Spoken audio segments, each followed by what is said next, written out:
mag-holiday. Gusto mo wala ng booking. Auto swipe yung iba eh.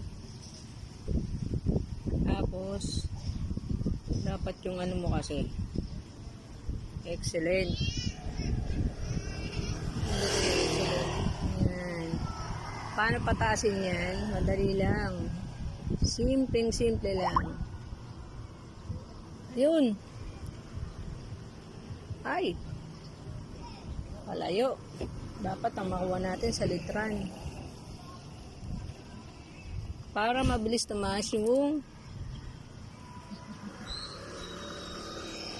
yan. Anong tawag dyan? Rating natin. Kukuha ka lang ng wallet. Yan ang technique. Kuha ka lang ng wallet. Mabilis aangat yan para mapuno yung ano mo. Excellent. Grabe yun. Tataas agad ang rating mo. Yan lang ang technique, guys. Pag gusto nyo tumaas ang rating, wallet lang katapat nyan. Turo yan sa akin ng legendary ano. Legendary. Manggahan. Ay, di tayo dun eh.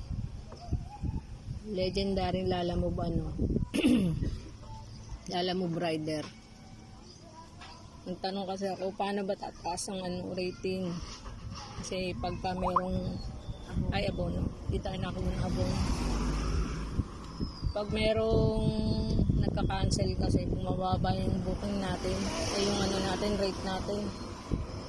Kahit hindi naman ikaw minsan yung nagka-cancel, ginagawa nila, nire-rate ka nila din ng mababa.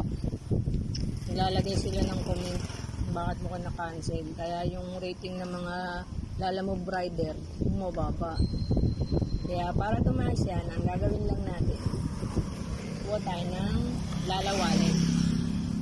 Tsaka ang kagandahan ng Lala Wallet, yan, makikita natin, di ba? Ang top up natin, 1020. Pwede ka pang kumuha ng kasabay niyan kasi meron na tayong isa, regular.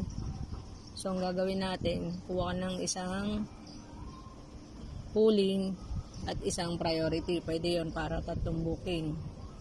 Pero kapag wala nang laman yung wallet mo, yan, yung balance mo, wala kang pan top up, kuha ka kagad ng wallet. Pwede mo siya ma-open. Dati di ko alam yan eh. Yung pag wala nang laman yung ano, wallet ko, yung top up. Ang gagawin ko, magpapaload pa ako. Eh, pwede yun, masaswipe mo yung top up. Sa top up yun eh. Pasok sa ano mo yung wallet. Kukuha ka wallet.